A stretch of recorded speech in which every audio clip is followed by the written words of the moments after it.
minasyaitonirrajim. Bismillahirrahmanirrahim. Allahumma shalli ala Muhammad wa ala ali Muhammad. Wassalatu wassalamu ala asyrafil anbiya'i wa mursalin sayyidina Muhammadin wa ala sahbihi ajma'in. Assalamualaikum pemirsa. Salah tempat. Salah, maaf. Iya. Biasanya gitu kemarin ya, salah. Nonton istri.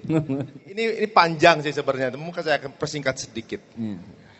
Dulu sekali ya, sekitar tahun 2003-2004, saya tuh sudah hampir menikah dengan seseorang yang mungkin secara akidah berbeda, gitu.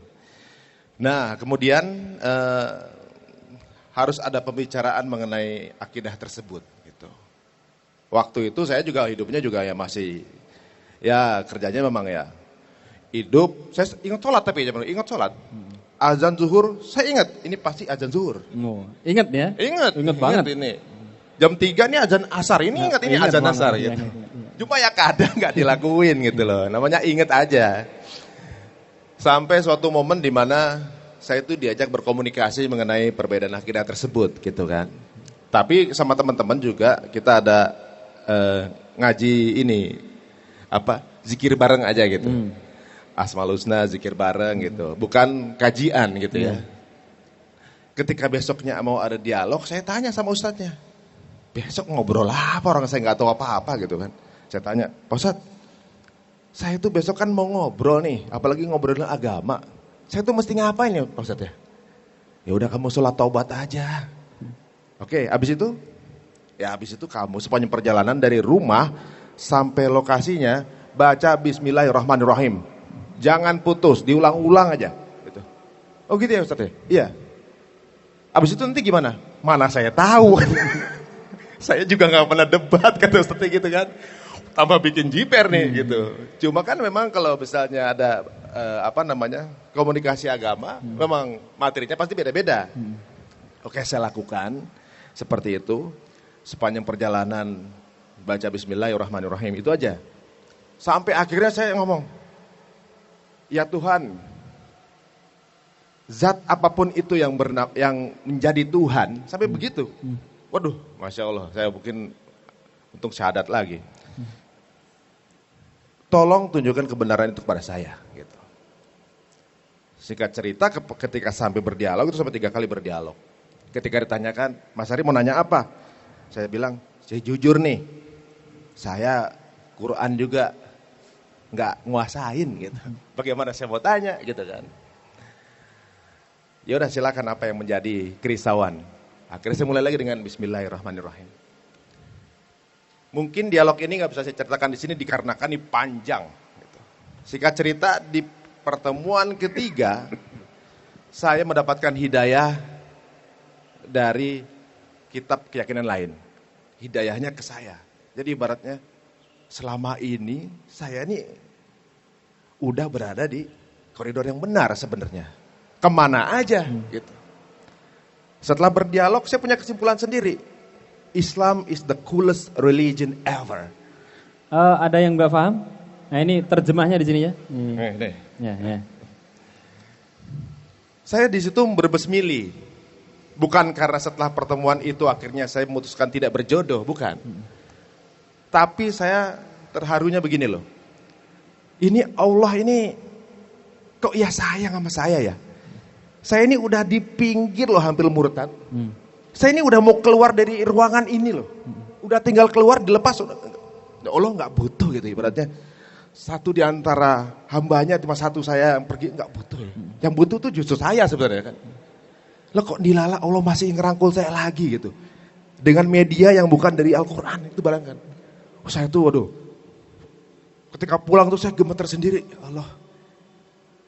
Butuh istiqoroh yang kayak gimana lagi. Saya udah 3 kali istiqoroh, jawabannya tetap sama. Tapi saya memaksakan itu. Akhirnya saya baru menyadari bahwa itulah kekuatan dari Bismillahirrahmanirrahim tadi. Dari 99 nama Allah yang dikedepankan adalah Rahman dan Rahim. Bagaimana Allah begitu cinta dan sayang sama saya. Pada saat saya menyebut namanya, akhirnya saya dipanggil kembali. Masya Allah, saya langsung berubah sejak saat itu, pola pikir saya berubah. Ya mungkin ya Allah ketika kita minta gak memberikan kita apa yang kita pengen, tapi diberikan yang kita butuh. Kalau misalnya anak saya ulang tahun gini, umurnya baru 2 tahun, hari ini ulang tahun, minta komputer, nggak bakal saya kasih, belum bisa. Ya butuhnya apa? Butuhnya Tayo. Itu kan, yang warna biru Tayo. Jadi itu yang membuat saya mulai tersadar, saya tuh perlu kayak dijedotin seperti ini, baru akhirnya saya ngerasain sebuah hidayah itu. Lucunya, hari tersebut terjadi, besoknya namanya galau-galau anak muda. Tiba-tiba dilalah kok ketemu, istri saya lagi nganter sepupunya casting. Besokannya persis. Itu tanggal 1 Mei tahun 2004. Saya masih ingat tanggalnya. Kurang apa coba? Jadi saya nggak dikasih waktu galau-galau alay-alay gitu, nggak. Ketemu, ngobrol sebentar, bla bla bla bla, udah nggak ketemu lagi. Sampai saat saya dulu saya masih ngeband, namanya Bencong. Di salah satu mall di Cilandak ada dia datang juga ketemu, terus ketemu ibu saya, nggak tahu gimana ceritanya, hanya sesingkat itu perjumpaan, udah nggak ketemu lagi. Saya ada event berapa bulan kemudian di Palembang, ada sepupunya datang, wah saya saudara Feni ini, oh iya, gitu. Apa namanya, ketemuan yuk gitu. Ya udah yuk ketemu. Sama istri saya juga, sama waktu belum jadi istri ya. Tiba-tiba mampir ke rumah orang kita baru bertemu beberapa kali gitu kan sama sepupu-sepupunya. Pas di rumah ternyata bapaknya ngomong gini, Ustaz. Nari ya? Iya. Nari ibunya sudah telepon. Ibunya rencana mau melamar Venita. Gimana nggak kaget? Orang kita zaman dulu kan masih yang soal pendekatan dulu. Ini ibu langsung loh. Udah ngelamar. Jadi ketika ketemu sebentar, ibu saya minta nomor telepon. Jadi saya sampai telepon, ibu ngelamar. Iya, kayaknya anaknya baik. Daripada kamu nanti kesana-sana lagi. Ibu mau naik haji, pulangnya mau ngawinin kamu, udah tua. Astagfirullahaladzim. Ibu, anaknya belum tentu mau. Gitu. Udah ikutin aja. Ya udahlah, permintaan orang tua. Kalau di rumah saya ini, ibu tuh kan karena wanita sendiri, semuanya laki semua nih. Itu dia seperti kalau ngomong itu seperti mandat. Kadang-kadang kita kalau lagi di luar kota nih, saya ada event di Bali misalnya Sabtu, extend Minggu, Senin, tiba-tiba Minggu ibu telepon, ibu mau ketemu Minggu, pulang semua. Bu, itu masih extend, ibu mau ketemu, selesai. Klak, oh ya oke. Oke deh ibu, ya deh kita ikutin deh. Biasanya permintaan orang tua itu kan berkah gitu ya. Dulu emang kita emang agak takut sama ibu sih emang. Kita ikutin, saya tanya sama istri saya kan, ini ibu saya ngelamar kamu nih, saya nggak enak nih, kamu gimana? Kalau saya sih ngikutin orang tua aja, berarti mau. Waktu berjalan, dilala pernikahan kita tuh prosesnya cepet, mudah. Ketika menikah, kemudian anak pertama itu lahir. Anak saya pertama lahir itu ketika dia lahir tepat ketika maghrib Ramadan terakhir takbiran. Masya Allah, itu saya tuh sujud syukurnya mungkin ubinnya sampai retak. Bayangin, kenikmatan itu berkali-kali lipat kalau kita berpindah itu karena Allah itu. Oh, itu baru kayak teaser, bayangkan kalau saya mungkin dalam keluarga berbeda akidah, beda sudut pandang aja akan ribut. Ini tiba-tiba saya dapat semuanya dipercepat, ketemu istri saya, prosesnya gampang, segala, habis nikah nggak berapa lama punya anak kemudian lahirnya pas takbiran, kurang sinyal apa lagi sih dari Allah. Masya Allah luar biasa ini kayaknya, saya bertubi-tubi dikasih seperti ini. Setelah itu kemudian kita resepsi di Jakarta juga, saya ketika itu pernikahan Palembang, pernikahan Jakarta, saya mencoba untuk membiayai semua Ustaz. Jadi semua tuh keluarga Jawa keluarga Palembang ketika di Jakarta ke Jakarta, semua saya coba biayai.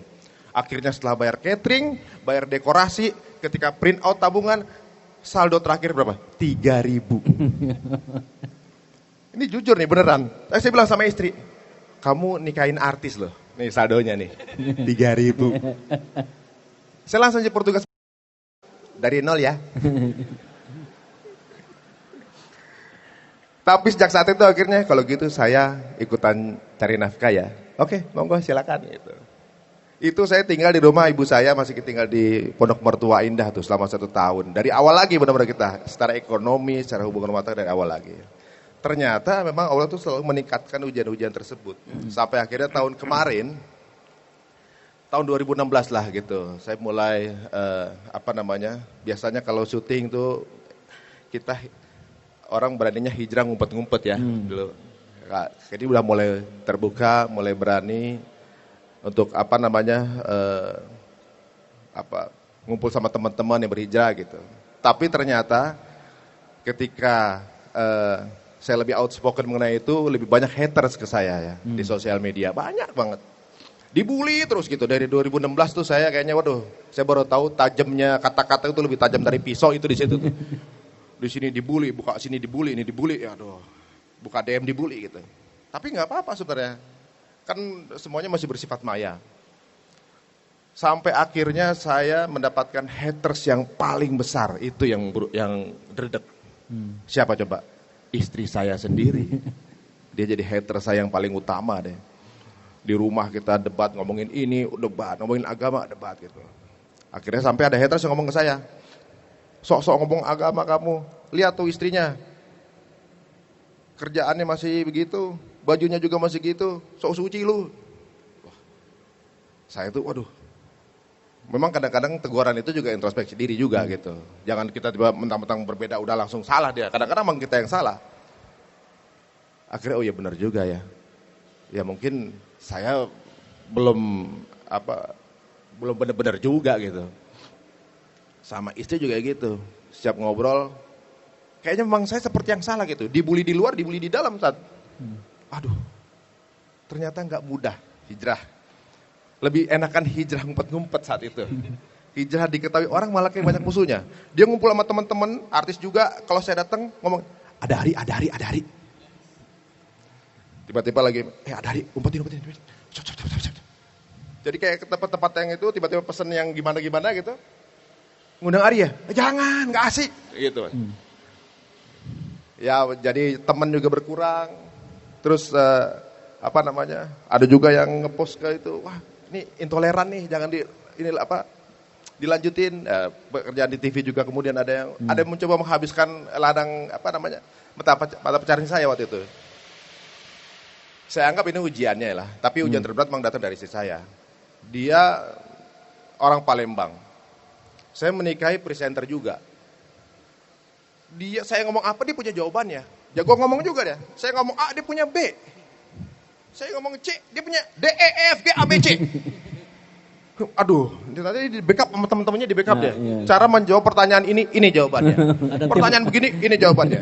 Disuruh berhijab ini loh jawabannya. Aduh. Tapi tetap saya coba pelan-pelan. Saya kasih link Ustadz, saya kasih ini segala macam. Langsung, udah deh, jangan ngomong gitu, ngomong langsung sini, ini ada jawabannya nih. Waduh. Sampai suatu saat kita ngomong udah agak emosi dan keluar kata-kata dari istri saya, kamu tahu nggak? Kalau kita ngomongin agama, apalagi kalau urusannya nyepet politik aja, kita itu selalu berantem. Tahu kenapa? Kamu sama aku sekarang ini udah nggak cocok, kenceng gitu. Saya kaget, jujur tuh kaget. Saya nggak mengantisipasi jawaban sekenceng itu. Saya ngerasa diri saya bahwa dia udah siap untuk berpisah sama saya dibanding saya sendiri. Wah sih, saya mundur. Aduh, masya Allah. Jujur di situ saya sangat mencintai istri saya. Untuk yang jomblo, maaf ya. Kemudian saya mundur teratur, mungkin bukan begini, gitu ya. Saya coba dialog sama bos besar. Ya Allah. Ya mungkin saya sih sebenarnya kepengen istri yang ya kita seirama lah dalam berpikir, kemudian kita bisa beribadah bersama gitu, pola pikirnya juga sama, kepingin banget gitu. Dulu saya dihadiahin dia sama engkau ya Allah gitu. Tapi saya yakin dia adalah misi saya gitu. Jadi saya nggak akan nyerah. Tapi mungkin sekarang belum bisa dengan cara ini. Saya coba berdialog, mungkin baru keluar inspirasi berikutnya adalah kalau kamu mencoba merubah istrimu, kamu kan kepengen punya istri soleha. Tapi kamu udah jadi suami soleh belum? Pertanyaan itu terlintas di saya kan. oh iya ya, saya udah bener belum gitu. 2 kali saya introspeksi kayak gitu. Jadi akhirnya saya rubah cara saya beribadah. Saya coba rapihkan yang wajib-wajib, ditambahin yang sunnah. Ya ibaratnya kita cari muka sama Allah lah, ibaratnya terus gitu. Apa sih yang ini kita lakukan terus. Saya ajak, saya suka bangunin, kadang marah mungkin kalau kita ibadah. Yang penting udah kita bangun. Tapi anak-anak tetap kita kerahkan. Udah, itu terus. Perhatian saya tambah lagi. Kadang-kadang lagi kerja, ini ada yang jual tas deh, bagus, kamu mau nggak? Gitu. Udah kamu pakai gitu segala, nyogok ya gitu kan. Lagi di mana syuting, saya kirimin. Kamu ngapain sih?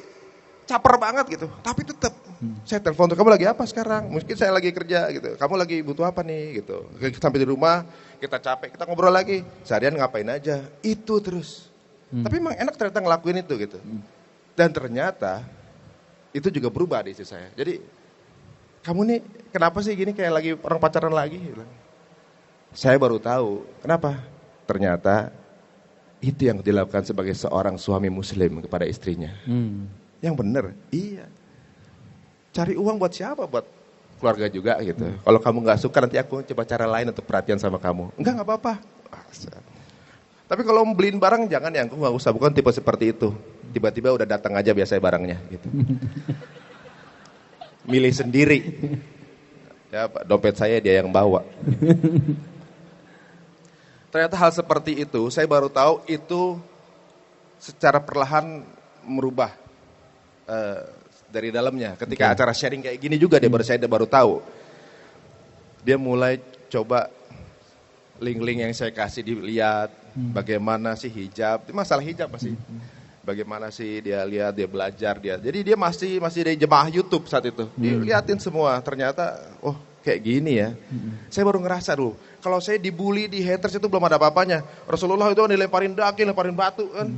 Tapi tetap ternyata syiarnya paling tajam melalui akhlak. Luar biasa. Saya jadi ngerasa kelembutan ini senjata yang utama ternyata. Setelah itu terjadilah sebuah tragedi di rumah. Di mana dia sedang jadi panitia acara pernikahan sepupunya. Keluarga pada datang dari Palembang. Dia mau warnanya kayak gini, bajunya kayak gini, segala macam udah diatur. Mertuanya datang, Pi tolong bikinin kopi. Saya panggilnya Mi gitu.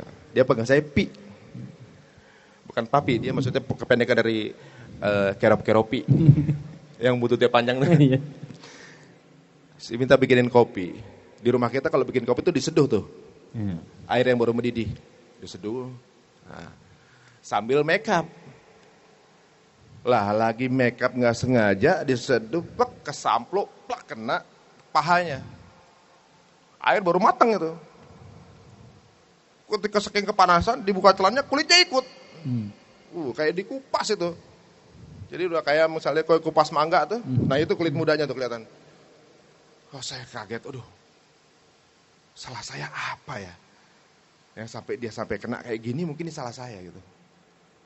Itu kita juga baru tahu kalau kena air panas itu mestinya langsung nyemplung ke kolam atau didinginin dulu gitu. Itu langsung buka celana malah kebuka ini.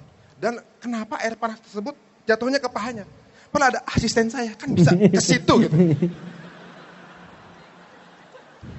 Ya kok milih ke situ gitu loh. Itu ada lagi nganggur 2 gitu, set gitu kan. Bisa. Kita bisa lihat kan mulai rontok satu-satu. Intermezzo aja loh. Kemudian dibawa ke rumah sakit. Di rumah sakit ini kulitnya melentung-melentung. Melentung-melentung cairan gini. Itu nggak bisa dibius Pak.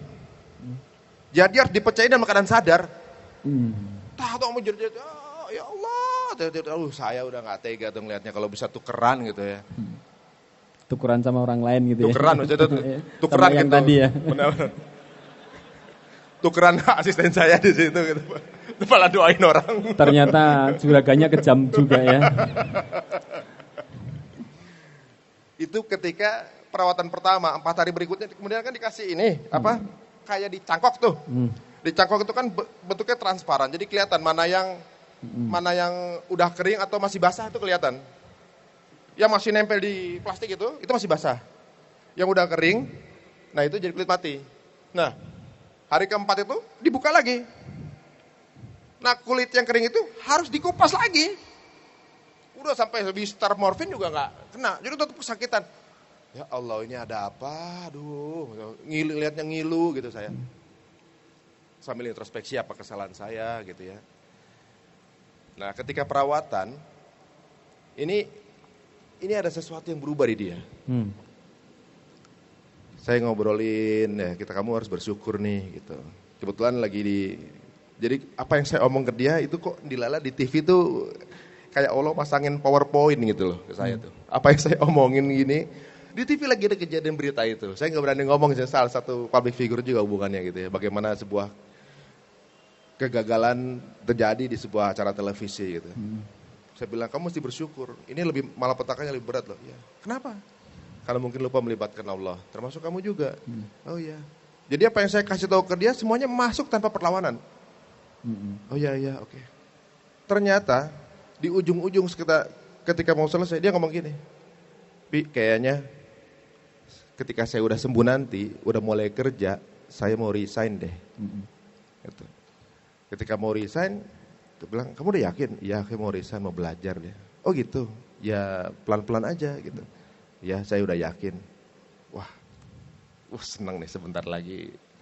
Apa yang saya cita-citakan, ibaratnya tahun 2018 pertengahan kontrak habis, saya ajak umroh, mudah-mudahan berhijab. Perkiraan saya gitu. Ternyata pas dilihat kontrak berhentinya akhir tahun 2017. Jadi lebih cepat dibanding perkiraan kita. Dia jadi baru tinggal 2 hari lagi, ketika kerja hanya tinggal 2 kali lagi kerja maka selesai. Jadi menuju hari terakhir dia nangis juga. Aku tinggal 5 hari lagi. Udah 9 tahun itu momen mau terakhirnya kan tiba-tiba mau selesai gitu. Mau 3 hari lagi. Ya, tenang aja kalau kamu nggak sanggup nanti aja dulu. Tiba besok aku udah. Akhirnya saya memutuskan dikosongin hari itu, anak-anak juga kita temenin ibunya resign. Yuk kita kuatin untuk dia resign. Siapa tahu yang lebih baik lah gitu, disiapkan sama Allah. Ketika dia resign, akhirnya kita set up tahun baru untuk santai-santai aja. Tanggal 1 Januari, ketika dari Bandung, ayo kita makan. Tiba-tiba dia turun dengan memakai hijabnya. Masya Allah.